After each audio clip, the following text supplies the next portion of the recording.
नमस्कार, हमारे channel study tips with Bhupi में आप सबका स्वागत है। हम संस्कृत व्याकरण के अंतर्गत छंद प्रकरण पढ़ रहे हैं। छंद प्रकरण के अंतर्गत इससे पहले हम अनुष्टुप छंद, इंद्र वज्रा छंद, उपेंद्र वज्रा छंद, उपजाति छंद, द्रुत विलंबितम छंद, शालिनी छंद, वसंत छंद आदि छंदों के बारे में चर्चा कर चुके हैं। आज हम आपके लिए जो 14 वर्णों वाला वसंत तिलका छंद लेकर आए हैं। देखिए वसंत तिलका छंद क्या होता है। सबसे पहले देखिए जो वसंत तिलका छंद होता है वह 14 वर्णों वाला छंद होता है। 14 वर्ण वाला छंद होने के कारण यह कुल जो छंद की 26 जातियाँ होती हैं उनमें सक्वरी जाति छंद माना जाता है। और इसमें जो वसंत तिलका छंद होती है इसमें जो यति होती है वह प्रत्येक पद के अंत में होती है, यानी हमें 4 पंक्तियाँ मिलेगी और ये पूरी एक पंक्ति पढ़ने के बाद हमें रुकना होता है। जो वसंत तिलका छंद होता है इसमें 14 वर्ण एक पंक्तियों में मिलेंगे तो 4 पंक्तियों में कुल 56 वर्ण मिलेंगे। तो जो 56 वर्ण मिलने के कारण यह सक्वरी जाति छंद भी माना जाएगा। तो देखिए जो प्रत्येक पंक्ति है उसमें हमें जो गणपूर्ति करनी है वह कैसे करनी है। तो देखिए जो प्रत्येक पंक्ति है उसमें सबसे पहले हमें जो वर्ण मिलेगा वह मिलेगा तगण, उसके पश्चात बगण, फिर जगण, फिर जगण, फिर अंत के 2 गुरु हमें मिलेंगे। तो इस प्रकार हम जो वसंत तिलका छंद है उसकी चर्चा करेंगे। तो सबसे पहले जो देखिए वसंत तिलका छंद क्या है। जो वसंत तिलका छंद ये क्या है, 14 यानी वर्ण वाला, यानी जो वसंत तिलका छंद है वह 14 वर्णों वाला होता है। फिर आगे देखिए जो वसंत तिलका छंद का लक्षण है वह क्या कहता है। लक्षण देखते हैं। उक्ता वसंत तिलका तब झा जगौ गह। उक्ता वसंत तिलका तब झा जगौ गह। देखिए ये क्या कहता है लक्षण, ये कहता है उक्ता यानी कही गई है। उक्ता का अर्थ होता है कही गई है। वसंत तिलका यानी वसंत तिलका कही गई है। फिर आगे है तब झा जगौ गह। तब झा जगौ गह का क्या अर्थ है, यहाँ पर तय से हो गया हमारा तगण। तय से क्या हो गया, तगण हो गया। फिर भय से हो गया भगण, क्या हो गया, भगण। फिर जा यानी जा से हो गया हमारा जगण, ये हमारा हो गया जगण। फिर वापस हमारे पास आ गया जय यानी वापस से जय हो गया जगण। फिर गौ, गौ का अर्थ है यहाँ पर गुरु, तो ये हमारा गुरु हो गया। फिर इसके पश्चात है गह। गह का भी अर्थ हो गया गुरु। तो यानी हमारा जो वसंत तिलका छंद जो 14 वर्णों वाला हमारा जो वसंत तिलका छंद है इसमें क्रम से हमें क्या मिलेंगे, तगण, भगण, जगण, जगण, फिर अंत के 2 गुरु मिलेंगे। यानी जो 14 वर्णों वाला जो हमारा छंद है वह वसंत तिलका छंद होगा। अब देखिए अब हम इसकी गणपूर्ति करते हैं किस प्रकार से होगी। सबसे पहले हम लक्षण को ही लेते हैं। सबसे पहले देखिए वसंत तिलका छंद में क्या है। सबसे पहले हमें ढूंढना है तगण, यानी पहले 2 वर्ण गुरु फिर लघु। सूत्र हमारा वही रहेगा, यह माता राजभान से लगा। देखिए सबसे पहले है ऊ। ऊ यहाँ पर क्या है, हर्षव है, लेकिन आगे कै और ता, क्या है, कै और ता। अगर इसकी हम जो कैसे बनाए ये देखें तो हमारे पास ये होगा ऊ, फिर आधा कै, फिर ता, ऐसे है हमारे पास। तो ये ऐसे हैं, तो पहले ऊ हमारा क्या हो जाएगा यहाँ पर, ये हमने कर दिया इसको गुरु, क्योंकि आधा कै आगे है। आधा कै आगे होने के कारण ये ऊ क्या हो जाएगा, दीर्घ हो जाएगा, तो मैंने ऊ कर दिया। फिर हमने कर दिया ता, ता है हमारे पास, तो ता का क्या हो जाएगा, गुरु कर दिया।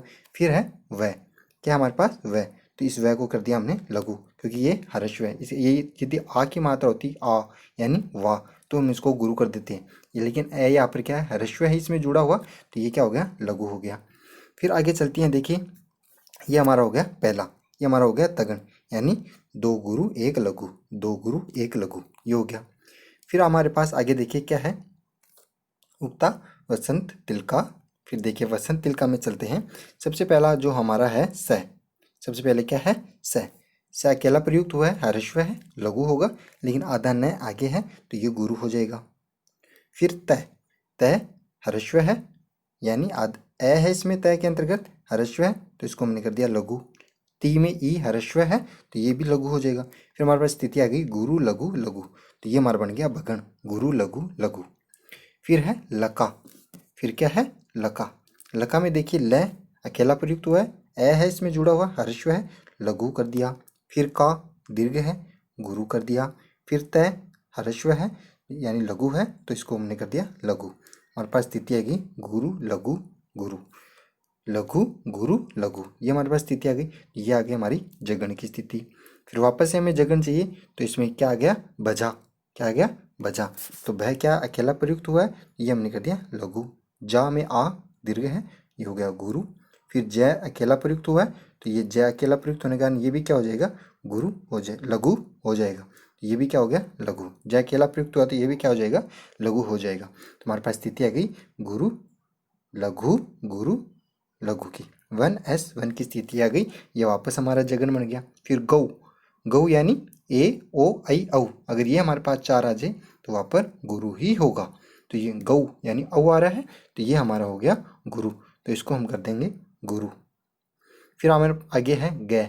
गे क्या होता है हमेशा ह्रस्व होता है, क्योंकि इसमें ए जुड़ा हुआ वह ह्रस्व होता है, लेकिन आगे विसर्ग होने के कारण ये गे क्या हो जाएगा दीर्घ हो जाएगा। ये हमारा ये हो गया गुरु।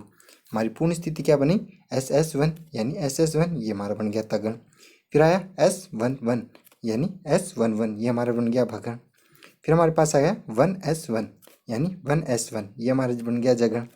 फिर वापस से आया 1S1, ये हमारा बन गया 1S1 वापस से जगण। फिर अंत के 2 वन क्या है गुरु गुरु गुरु।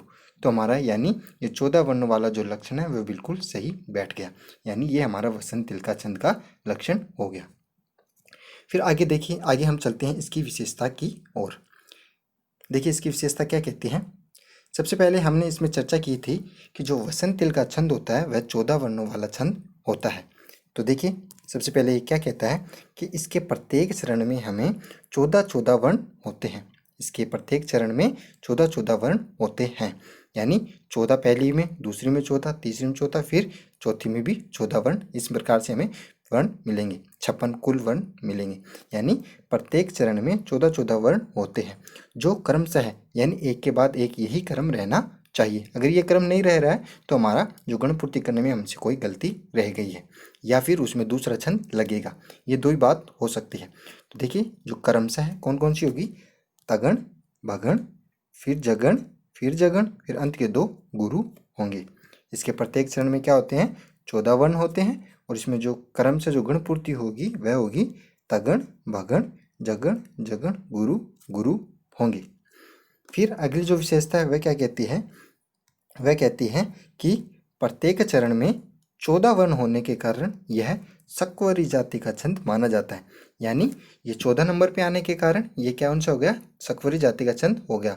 छंद की कुल 26 जातियां हैं, उसमें से ये 14 नंबर पर आने के कारण या 14 वर्ण आने के कारण ये इसमें कौन सी जाति हो गई सक्वरी जाति का छंद माना जाता है। फिर एक अंतिम इसकी विशेषता और है, ये है कि इसमें जो यति होती है वह प्रत्येक चरण के अंत में होती है। यानी 4 पंक्तियाँ, पहली पंक्ति पूरी पढ़ेंगे फिर वहाँ पे रुकना है, दूसरी पंक्ति पूरी पढ़ेंगे फिर वहाँ पे रुकना है, इसी प्रकार जो 2 बची हुई है उसमें भी रुकना है। आगे चलते हैं, देखिए अब हम इसके लक्षण की ओर, जो हमारा उदाहरण है उसकी ओर चलते हैं।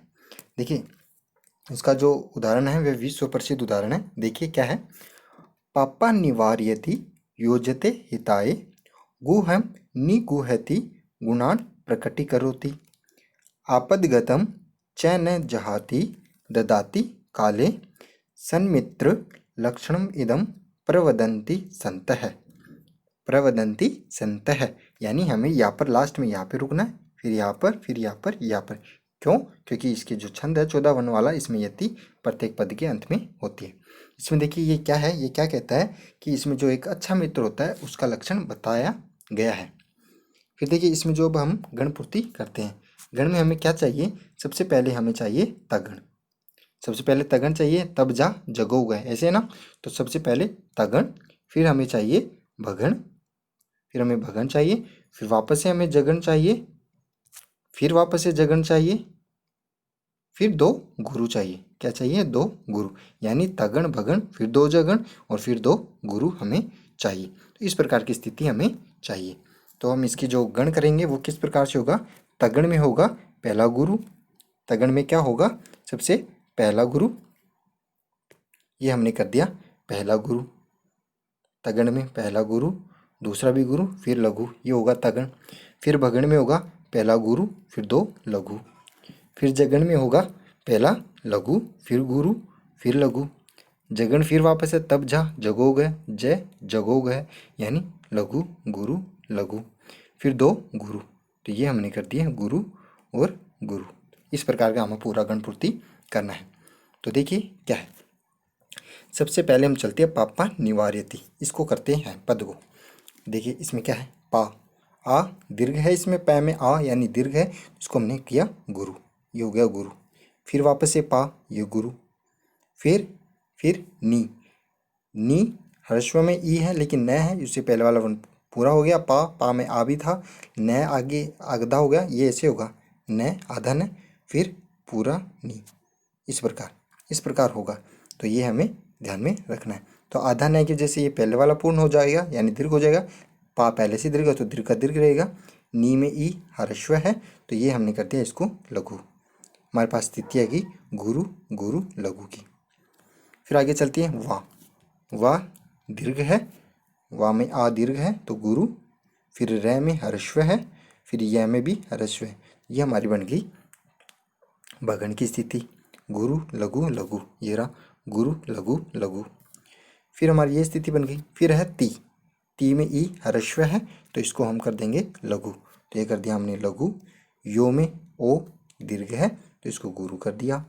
फिर जय ह्रस्व है तो ये हमने ह्रस्व कर दिया, ये हमारी जगन की स्थिति बन गई 1S1। फिर है आगे हमारा यह क्या है, यह अकेला प्रयुक्त हुआ है यानी ए इसमें ह्रस्व है, ये लघु। ते में गुरु, फिर ही ह्रस्व ये है ये लघु। फिर ता यहाँ पर क्या है, दीर्घ है आ, तो इसमें ये हो जाएगा गुरु हो जाएगा, तो हमने इसको गुरु कर दिया। और यह है, इसमें विकल्प से हम दीर्घ मान सकते हैं, तो इसको हमने कर दिया दीर्घ, ये हमारा हो गया। फिर उसके बाद है हमारा गुहयम, नेक्स्ट पंक्ति है उसमें है गुहयम। तो गु में उ ह्रस्व है तो यहाँ पर क्या होना चाहिए, लघु होना चाहिए, लेकिन आगे है यम हयम है, तो है यहाँ पर क्या है आधा है, तो ये जो पहले वाला वन गुरु हो जाएगा, इसको हमने कर दिया गुरु। फिर है इसमें शामिल होगा, बचा हमारे पास यह के आगे मैं का क्या अनुस्वार है तो यह दीर्घ हो जाएगा, ये गुरु हो गया। नी में ई ह्रस्व है तो ये लघु हो गई। SS1, ये हमारी स्थिति आ गई SS1 की। फिर है गु, गु में क्या है उ दीर्घ है, ये हो गया गुरु। है ह्रस्व, ती भी ह्रस्व, S11, ये स्थिति आ गई। फिर हमारे पास है वापस से गु आ गया, लेकिन गु के अंतर्गत उ ह्रस्व है तो ये हो जाएगा लघु। ना दीर्घ है आ, तो ये गुरु। फिर उसके बाद प्र, फिर इसमें क्या आ जाएगा प्र आ जाएगा, तो इसमें जो प है ये क्या हो जाएगा, ये भी क्या हो जाएगा ह्रस्व हो जाएगा। तो ये हमारी स्थिति बन गई 1S1 की बन गई। फिर उसके आगे है कै, यहाँ पर क्या है ह्रस्व यानी दीर्घ है, क्षमा ह्रस्व है। कै के अंदर ए क्या है ह्रस्व है, आ होता तो दीर्घ करते, कै अकेला प्रयुक्त हुआ है, इसमें ए है तो इस ये हो गया लघु। टी में ई दीर्घ है गुरु। फिर कै में ह्रस्व है, ये हो गया लघु। इसी प्रकार आगे रो दीर्घ है और ती इसमें क्या हो जाएगा, ये भी दीर्घ हो जाएगा, तो ये क्या हो जाएगा दीर्घ हो जाएगा, तो ये भी हमारा हो गया गुरु हो गया। फिर इसके बाद आपद गतम, आपद गतम सबसे पहले हो जाएगा गुरु। फिर पै के आगे द दीर्घ है, दीर्घ हो जाएगा, द के आधा होने के कारण ये हो गया दीर्घ। फिर ग क्या अकेला प्रयुक्त हुआ है तो ये लघु हो जाएगा, ये हमारा हो गया। फिर उसके बाद तम, तय के ऊपर मैं अनुस्वार है तो तय दीर्घ हो जाएगा, ये हो गया गुरु। च अकेला प्रयुक्त हुआ है लघु, न अकेला प्रयुक्त हुआ लघु, ये हमारा बन गया भगन। फिर आगे चलते हैं, आगे देखिए जहाती, जय में क्या है ह्रस्व है, ये लघु। हा आ दीर्घ है, ये गुरु। ती में ई ह्रस्व है, ये लघु। 1S1 जगन बन गया। फिर है द क्या है यहाँ पर लघु है, यानी ए इसमें क्या है लघु हो गया, तो ये हो गया लघु। दा में आ दीर्घ है गुरु। ती में ई ह्रस्व है तो लघु। 1S1 वापस जगन बन गया। का में आ दीर्घ है गुरु। फिर ले ए ओ आई औ आए तो दीर्घ करना है, ये हो गया दीर्घ। फिर आगे चलते हैं सन्मित्र, सन्मित्र में देखिए स, तो स है यहाँ पर इसको हम कर देंगे ह्रस्व है, लेकिन आगे न आधा होने का ये हो जाएगा गुरु, ये गुरु कर दिया। फिर मी में ई है, ये क्या है ह्रस्व है, लेकिन आगे संयुक्त वर्ण है तो इसके कारण ये क्या हो जाएगा, दीर्घ हो जाएगा, ये दीर्घ हो गया। फिर ये तो संयुक्त हो गया, लेकिन जो संयुक्त वर्ण है वह कैसे बना है, तय, आधा तय और फिर रै से बना है। तो रै के कारण ये आगे वाला तो मी हो गया, दीर्घ हो गया, लेकिन बचा हमारे पास क्या, रै, तो ये क्या हो जाएगा, लघु हो जाएगा। तो ये हमने लघु कर दिया, क्योंकि संयुक्त वर्ण वाला पहला वर्ण तो क्या हो जाएगा, गुरु हो जाएगा, लेकिन जो संयुक्त वर्ण है वह लघु रहेगा, क्योंकि उसमें जो पहले वाला वर्ण तो हमने उसमें शामिल कर दिया, जो रै बचा वो अब उसमें केवल शेष बचेगा। तो ये हो गया। फिर ये बन गया हमारा SS1, ये बन गया तगण। फिर उसके बाद देखिए आगे चलते हैं, आगे क्या है, लय। लय क्या है, यहाँ पर अकेला प्रयुक्त तो है हर्षव में, तो इसमें लघु।